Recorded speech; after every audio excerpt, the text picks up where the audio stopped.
بسم اللہ الرحمن الرحیم۔ شروع کرتا ہوں اللہ کے نام سے جو بے انتہا مہربان نہایت رحم کرنے والے ہیں۔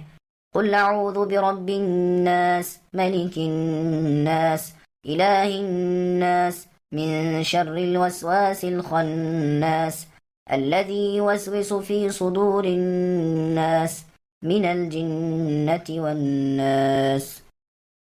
آپ کہیے کہ میں لوگوں کے پروردگار کی پناہ میں آتا ہوں، لوگوں کے مالک کی اور لوگوں کے معبود برحق کی پناہ میں، وسوسہ ڈالنے والے پیچھے ہٹ جانے والے کی برائی سے، جو لوگوں کے سینوں میں وسوسہ ڈالتا ہے، خواہ وہ جن ہو یا انسان۔ سامعین، ان آیتوں کی اب تفسیر سماعت کیجیے۔ اللہ کی تین صفات۔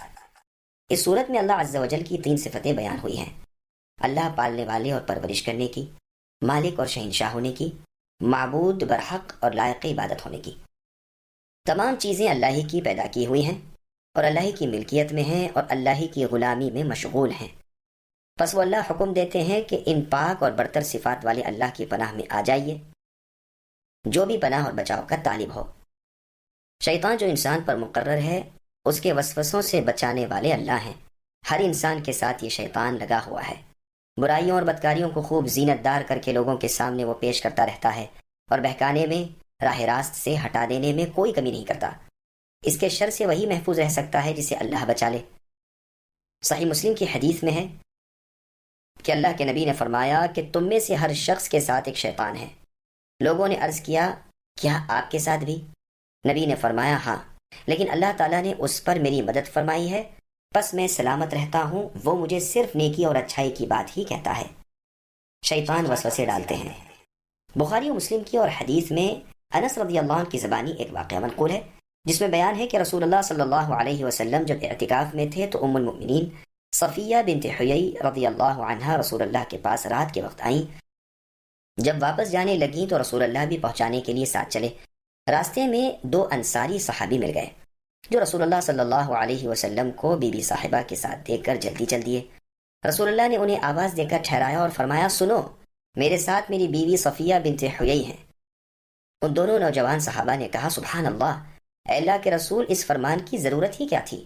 آپ نے فرمایا، انسان کے خون کے جاری ہونے کی جگہ میں شیطان گھومتا پھرتا رہتا ہے، مجھے خیال ہوا کہ کہیں تمہارے دلوں میں وہ کوئی بدگمانی نہ ڈال دے۔ مسند احمد میں ہے کہ رسول اللہ صلی اللہ علیہ وسلم اپنے گدھے پر سوار ہو کر کہیں تشریف لے جا رہے تھے۔ ایک صحابی آپ کے پیچھے بیٹھے ہوئے تھے۔ گدھے نے ٹھوکر کھائی تو ان کے منہ سے نکلا، شیطان برباد ہو۔ رسول اللہ نے فرمایا، یوں نہ کہو، اس سے شیطان بڑھ جاتا ہے اور کہتا ہے کہ میں نے اپنی قوت سے گرا دیا، اور جب تم بسم اللہ کہو تو وہ گھٹ جاتا ہے، یہاں تک کہ مکھی کے برابر ہو جاتا ہے۔ اس سے ثابت ہوا کہ ذکر اللہ یعنی اللہ کی یاد سے شیطان پست اور مغلوب ہو جاتا ہے اور اس کے چھوڑ دینے سے بڑا ہو جاتا ہے اور غالب آ جاتا ہے۔ مسند احمد میں ہے کہ رسول اللہ صلی اللہ علیہ وسلم فرماتے ہیں کہ جب تم میں سے کوئی مسجد میں ہوتا ہے، اس کے پاس شیطان آتا ہے اور اسے تھبکتا اور بہلاتا ہے جیسے کوئی شخص اپنے جانور کو بہلاتا ہو، پھر اگر وہ خاموش رہا تو وہ ناک میں نکیل یا منہ میں لگام چڑھا دیتا ہے۔ شیطان جن اور انسان دونوں میں ہوتے ہیں۔ ابو ہریرہ رضی اللہ عنہ نے حدیث بیان فرما کر فرمایا کہ تم خود اسے دیکھتے ہو، نکیل والا تو وہ ہے جو ایک طرف جھکا کھڑا ہو اور اللہ تعالیٰ کا ذکر نہ کرتا ہو، اور لگام والا وہ ہے جو منہ کھولے ہوئے ہو اور اللہ تعالیٰ کا ذکر نہ کرتا ہو۔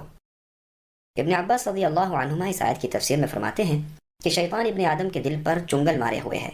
جہاں یہ بھولا اور غفلت کی، اس نے وسوسے ڈالنے شروع کیے، اور جہاں اس نے ذکر اللہ کیا اور یہ پیچھے ہٹا۔ سلیمان رحمۃ اللہ علیہ فرماتے ہیں، مجھ سے یہ بیان کیا گیا ہے کہ شیطان راحت و رنج کے وقت انسان کے دل میں سوراخ کرنا چاہتا ہے، یعنی اسے بہکانا چاہتا ہے۔ اگر یہ اللہ تعالیٰ کا ذکر کرے تو یہ بھاگ کھڑا ہوتا ہے۔ ابن عباس رضی اللہ عنہما سے یہ بھی مروی ہے کہ شیطان برائی سکھاتا ہے، جہاں انسان نے اس کی مان لی پھر ہٹ جاتا ہے۔ پھر فرمایا، جو وسوسے ڈالتا ہے لوگوں کے سینے میں، لفظ ناس جو انسان کے معنی میں ہے، اس کا اطلاق جنوں پر بھی بطور غلبے کے آ جاتا ہے۔ قرآن کریم میں اور جگہ اللہ نے فرمایا، برجال من الجن، کہا گیا ہے تو جنات کو لفظ ناس میں داخل کر لینے میں کوئی قباحت نہیں۔ غرض یہ ہے کہ شیطان جنات کے اور انسان کے سینے میں وسوسے ڈالتا رہتا ہے۔ اس کے بعد کے جملے من الجنۃ والناس کا ایک مطلب تو یہ ہے کہ جن کے سینوں میں شیطان وسوسہ ڈالتا ہے وہ جن بھی ہیں اور انسان بھی، اور دوسرا مطلب یہ ہے کہ وہ وسوسہ ڈالنے والا خواہ کوئی جن ہو یا کوئی انسان، جیسے اور جگہ اللہ نے فرمایا، وَكَذَلِكَ جَعَلْنَا لِكُلِّ نَبِيٍّ عَدُوًّا شَيَاطِينَ الْإِنسِ وَالْجِنِّ یوحی بعضهم الى بعض زخرف القول غرورا الى آخر الآیہ. یعنی اسی طرح ہم نے ہر نبی کے دشمن انسانی اور جنات شیطان بنائے ہیں، ایک دوسرے کے کان میں دھوکے کی باتیں بنا کر سنوار کر ڈالتے رہتے ہیں. معوذتین یعنی قل اعوذ برب الفلق اور قل اعوذ برب الناس کا پڑھنا جادو وغیرہ سے حفاظت کا ذریعہ ہے. مسند احمد کی ایک حدیث میں ہے کہ ایک شخص نے نبی صلی اللہ علیہ وسلم کی خدمت میں حاضر ہو کر عرض کی، یا رسول اللہ، میرے دل میں تو ایسے ایسے خیالات آتے ہیں کہ ان کا زبان سے نکالنا مجھ پر آسمان پر سے گر پڑنے سے بھی زیادہ برا ہے.